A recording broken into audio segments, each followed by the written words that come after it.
Oke, thanks for watching kawan-kawan ya. Jangan lupa subscribe, like, and comment, and share. Jangan lupa komen. Terima kasih. Assalamualaikum warahmatullahi wabarakatuh. Jumpa lagi bersama saya Mufajarudin Asnan di channel kesayangan kita bersama Asnan Way. Without you kami tiada arti, with you kami sangat berarti.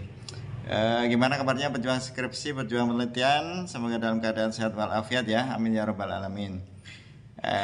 Ini lumayan nih kalau saya pegang ini kamera 8 menit misalnya, bisa engkol sana ya.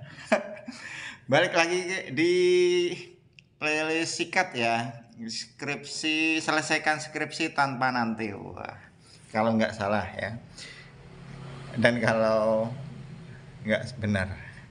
Baik teman-teman, ini penting. Wah, kenapa jadi ini penting? Karena ini teman-teman yang mengambil penelitian kuantitatif ya teman-teman. Balik lagi, ini sesuai janji saya dulu mau merangkum beberapa hal. Kan kuantitatif itu ada beberapa ya, intinya ada beberapa indikator itu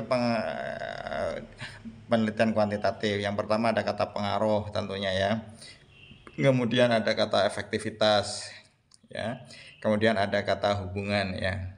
Dari tiga ini indikasinya itu adalah penelitian kuantitatif. Efektivitas ada yang kualitatif ada ya, tetapi lebih condongnya kalau saya pribadi itu lebih ke arah kuantitatif. Nah, jadi apa sebenarnya beda ketiganya ini? Mungkin ini dalam konteks ke pendidikan ya teman-teman ya, karena saya di pendidikan.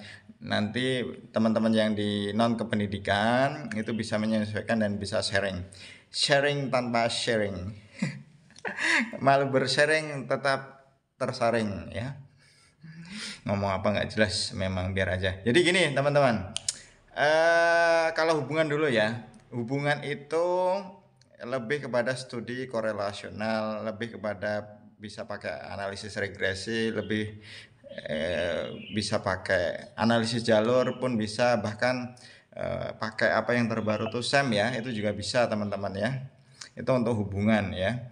Nah, kita lebih kepada kalau ini kuantitatif yang eksperimen ya, sekali lagi nih teman-teman, kalau kuantitatif yang eksperimen saya lebih menyarankan itu pakai pengaruh atau efektivitas, nggak usah pakai hubungan. Itu clear ya kalau itu eksperimen ya. Kalau eksperimen berarti itu bisa pengaruh maupun efektivitas. Kalau pengaruh berarti kan ada dampak, ada impact juga ya, ada efek dan ada impact. Kalau ngefek ya itu ngefek ya macam-macam ya teman-teman. Nah, jadi kalau pengaruh itu, makanya kalau ada ini konteksnya eksperimen teman-teman, berarti ada kelas eksperimen, ada kelas kontrol. Misalnya pengaruh model pembelajaran bla bla bla ditinjau atau dilihat atau terhadap ya kemampuan hasil belajar misalnya ya. Ada model, pengaruh model di situ. Kemudian ini berarti ada kelas eksperimen, ada kelas kontrol. Kelas eksperimennya itu pakai yang model pembelajaran tertentu, kelas kontrolnya yang konvensional ya. Nah, kemudian ini yang pengaruh teman-teman ya. Kemudian itu gimana? Oh, berarti bisa pakai independen t-test ya. Ingat ada beberapa video saya yang menyebutkan bahwa uji T itu banyak macamnya, jangan salah pilih uji ya.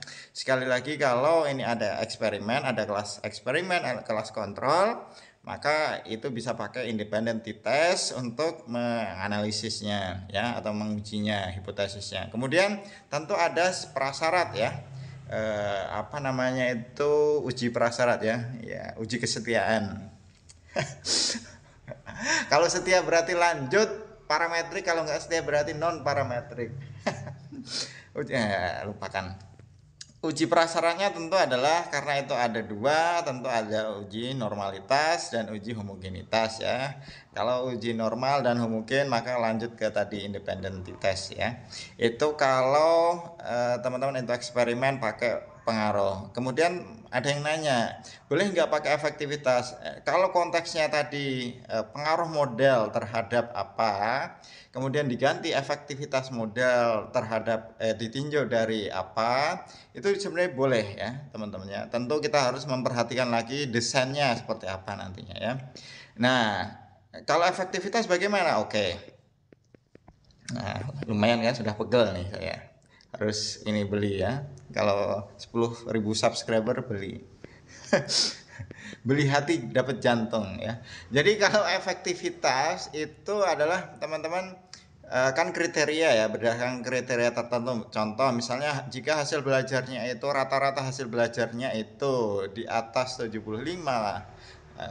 Maka itu dikatakan efektif. Tentu mengatakan efektif ini dibandingkan dengan apa namanya antara kelas eksperimen dengan kelas kontrolnya. Jadi kita bisa tahu di situ, oh ternyata hasil belajar di kelas eksperimen setelah diberi treatment si model tadi itu adalah 80 rata-ratanya, sedangkan di kelas kontrol dengan model yang konvensional itu rata-ratanya katakanlah itu 65 misalnya. Berarti di situ ada perbedaan ya teman-teman ya. Ada perbedaan di mana hasil belajar di kelas eksperimen itu lebih bagus dan berada tentu sudah memenuhi kriteria disebut sebagai kriteria memenuhi kriteria itu efektif ya, model tersebut itu efektif untuk ditinjau dari apa tadi hasil belajar. Jadi seperti itu ya teman-teman ya. Nah itu boleh nggak? Jadi mau pengaruh atau efektivitas itu sebenarnya sepadan ya dalam konteks ini ya, penelitian eksperimen. Sedangkan untuk hubungan tadi sekali lagi itu sebaiknya kalau eksperimen enggak cocok ya. Cocoknya tadi studi korelasi ya. Bisa pakai analisis jalur, bisa pakai regresi pun bisa, pakai SEM juga bisa untuk hubungan ya. Nah, tetapi jika melihat itu mau melihat dampak atau pengaruh efeknya ya, efek dan impact, tentu itu pakai pengaruh. Kalau teman-teman mau melihat itu berdasarkan kriteria berarti pakai efektivitas ya. Kata efektivitas itu perbandingan dari ketiganya ya teman-teman, ada pengaruh, ada efektivitas dan juga hubungan. Nah teman-teman kalau masih ada yang nanya, Pak sebaiknya pengaruh atau hubungan atau efektivitas ya, tergantung lagi, tergantung ya. Depan on situasi yang pengen kalian teliti itu melihat seberapa dampaknya atau melihat hubungannya saja. Maksudnya ya kalau sudah ada hubungan ya sudah, hubungannya baik-baik saja ya, tolong jangan ada pengganggu bukan pengganggu, gulma ya. Apapun itu namanya ya. Jadi lebih kepada, kalau saran saya tetap sama. Kalau itu eksperimen lebih ke pengaruh ataupun efektivitas. Kalau efektivitas dengan kriteria saja. Semoga bermanfaat. Tetap semangat berjuang sampai selesai. Malu bertanya sesat di skripsi, silahkan komentar dan kita sharing-sharing bersama. Assalamualaikum warahmatullahi wabarakatuh.